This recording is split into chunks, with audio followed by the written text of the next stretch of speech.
अस्सलामुअलैकुम viewers, welcome back to my YouTube channel daily tips with Asma. आज की इस वीडियो में हम आपको बताएंगे अली नाम के बारे में अनोखी और दिलचस्प मालूमात। अली नाम का शुमार लड़कों के नामों में होता है। अली एक इस्लामी नाम है। अली नाम की इब्तदाई तारीख़ अरबी ज़बान से निकलती है। अली नाम के अफराद के लिए खुशकिस्मत नंबर 2 माना जाता है। माहिरीन के मुताबिक अली नाम के लड़के बहुत बहादुर होते हैं।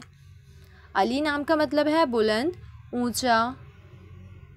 अली नाम के लड़कों के लिए खुशकिस्मत दिनों में जुमेरात और मंगल का दिन शामिल है। अली नाम के अफराद के लिए मुआफ़िक रंगों में बनफशी, सुर्ख रंग शामिल है। अली नाम के अफराद के लिए मुआफ़िक पत्थरों में रूबी पत्थर शामिल है। खुशकिस्मती वाली धातों में हिस्सों के हिसाब से लोहा और तांबा शामिल है। सो फ्रेंड्स, अगर आप अपने नाम का मतलब जानना चाहते हैं तो कमेंट बॉक्स में अपना नाम लिखें। इंशाल्लाह हम आपके नाम की वीडियो ज़रूर बनाएंगे।